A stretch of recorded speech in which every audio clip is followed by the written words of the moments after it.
Je ne vais pas reparler ici de l'horreur qu'on a sous les yeux et qui se déroule en ce moment même, qui continue de se dérouler en ce moment même à Gaza.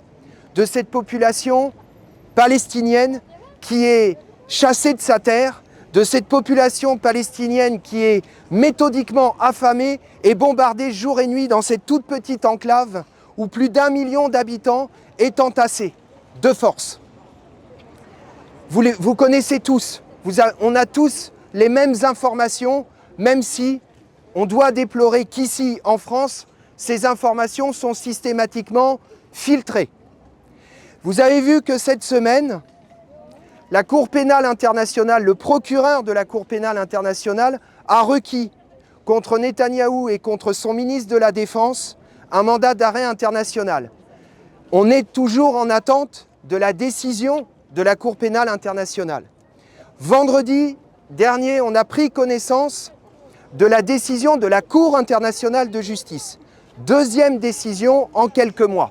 Cette décision est encore plus précise que la précédente, puisque la décision de la Cour internationale de justice rendue vendredi dernier ordonne à Israël de mettre fin immédiatement à l'offensive sur Rafah.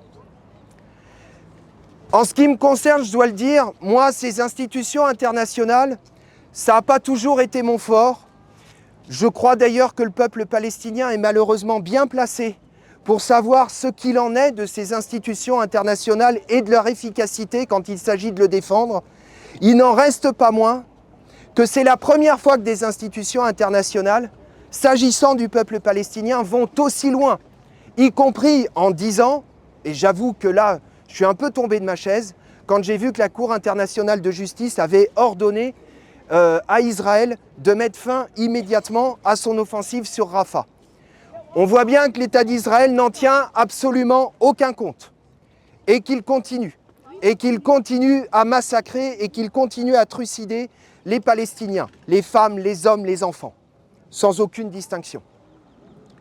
Maintenant, le fait même que ces institutions internationales aient pris cette position, quoi qu'on en pense par ailleurs, c'est lié à la mobilisation qui, depuis des mois et des mois, ne se dément pas, ici même et partout dans le monde.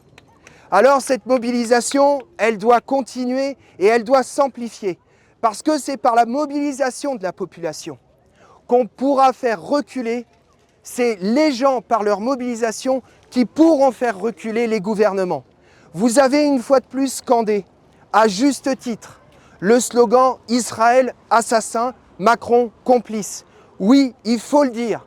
Alors, le jour même où la Cour internationale de justice rendait la décision dont j'ai parlé tout à l'heure, le gouvernement de Macron, lui, continuait à livrer des munitions, à livrer des armes, à livrer des équipements au gouvernement Netanyahou et à l'État d'Israël qui, en ce moment même, massacre une population civile totalement innocente.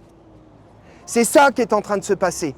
Donc oui, ce gouvernement est complice, comme le gouvernement de Biden, celui que les Américains et les étudiants américains appellent « Genocide Joe », est complice, comme le gouvernement allemand est complice, comme l'Union européenne est complice. Alors vous avez vu que le simple fait de le dire aujourd'hui vaut contre ceux qui osent bouger une oreille et osent exprimer leur refus de ce qui est en train de se passer. Ça nous vaut des accusations systématiquement infamantes. Je ne vais pas parler ici de la campagne électorale qui est en cours dans le cadre des européennes, mais vous avez vu que le mouvement auquel j'appartiens a été accusé de mettre par calcul électoral, comme si les gens étaient stupides et comme s'ils ne pensaient pas par eux-mêmes, de mettre par calcul électoral la question de Gaza, la question de la Palestine au premier plan. Eh bien, si on l'a mise au premier plan, et on assume de l'avoir fait, si on l'a mise au premier plan, c'est pour une simple et bonne raison. C'est parce qu'il y a un génocide qui est en cours. Et quand il y a un génocide qui est en cours, eh bien on ne regarde pas ailleurs. On ne se planque pas. On ne fait pas la politique de l'autruche. Et même s'il y a des risques, et pour nous les risques sont minimes, même s'il y a des risques, on prend nos responsabilités et on dit tout simplement cessez le feu immédiat, stop au génocide et arrête la complicité de ce gouvernement et de l'Union européenne avec le gouvernement criminel de Netanyahou Et oui, la mobilisation qu'on a engagée depuis maintenant 8 mois, elle va se poursuivre et elle va s'amplifier.